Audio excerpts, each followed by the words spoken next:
What's up, I'm Darkbblue, trying to help everyone enjoy games in depth. During the collecting period of playing Remnant 2, you want to grab many useful items for your later build crafting. Based on the game mechanics of Remnant 2, it is possible to do target farming. This video will cover many things you may need: rewards from map events, rewards from random aberrations, boss rush rewards, prisms, and resources such as scrap and iron. To start with, let's talk about rewards from map events, which include most of the items in this game. There are two steps: search to know from which event you can get one item, and then manage to have this event generated in the world. So how to do the first step? You can refer to many info sources. For example, the Factory Life Wiki for Remnant 2 provides much useful information. Though there are mistakes, most of the info is correct. Then as for the second step, having the event generated is related to the procedural map generation mechanic of Remnant 2. I have made a video about it a long time ago, and till today its content is largely correct. I recommend you watching that video to understand the generation mechanic. If it's highly demanded, I may consider doing a remake version. In short, the generation mechanics cover wall template, dungeons and central crystal events, event chunks, terrain chunks, random drops, and even more. With the mechanics understood, you will be able to acquire targeted items more efficiently. There's also another choice: using the save analyzer to parse your save file and see what's contained in the world without actually exploring it. I will have the link to the analyzer in the descriptions. I know that the analyzer may make mistakes, mostly related to exact item locations in the adventure mode. All in all, you can acquire most items using the two-step method as talked just now. The other items, in contrast, are related to random aberrations. So aberrations are related with special red particle effects. Some of them are connected with specific map events, so they are not what we are talking about. We are talking about aberrations that randomly invade you during the fight. To be specific, you may notice that the music gradually becomes more fierce as the fight continues. Then suddenly, a special sound effect is triggered, and an elite will show up. Every time an elite is spawned in this way, there's a chance that it's replaced by a random aberration. Such random aberrations can drop two useful things. A series of mutators can only be dropped in this way, and they can drop corrupted shards, with which you can craft some corrupted weapons as well. Such mutators and corrupted weapons are related to random aberrations and cannot be obtained from map events. So how to have such random aberrations generated more frequently? First, you need to play at high difficulty, APOC if you can manage. On higher difficulty, there's a larger chance for random aberrations to spawn. Second, there's an aberration evasion event in Remnant 2, during which the chance is risen a lot. With that being said, you may find two types of items are still hard to obtain: random wall drops and random aberrations, because they are, random. This is when boss rush comes handy. Each time you finish a full boss rush run, you are rewarded with at least one random wall drop accessory you haven't obtained before, and the chests after boss fights can drop aberration drops.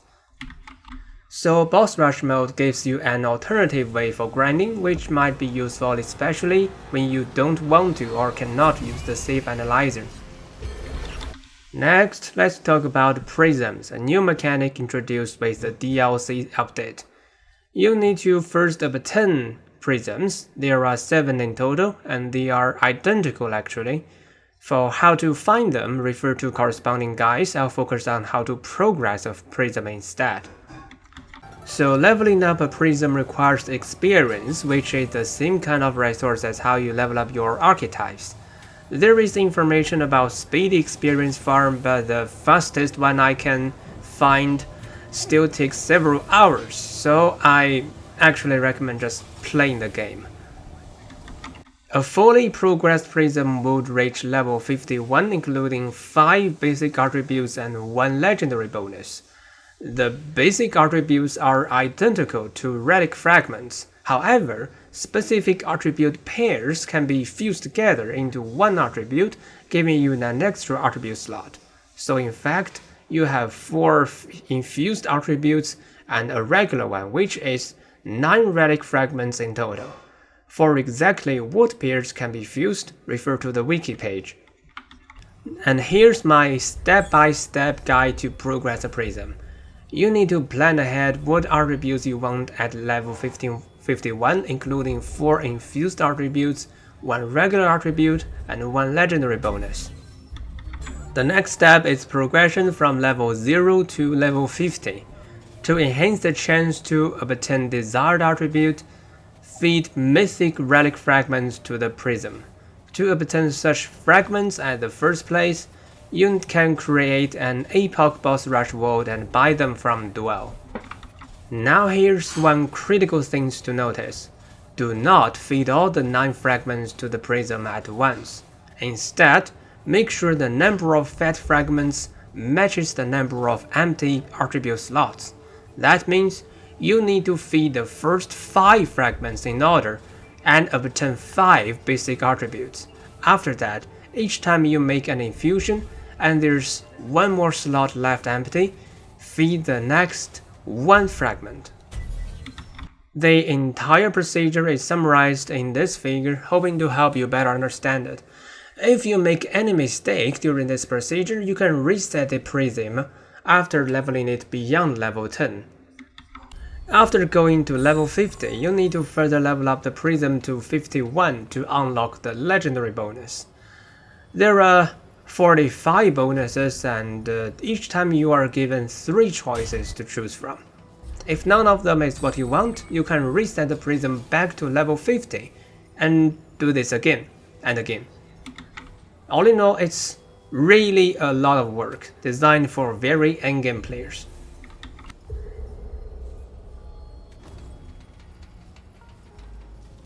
At last, time for how to farm some resources. Scrap can be obtained in many ways, but I recommend you farming it by doing repeated map events. A reward you already obtained would be replaced by a lot of scrap. Relic dust can be obtained when you pick up a relic fragment you already have. Doing boss rush and opening the chest will give you a lot of relic dust.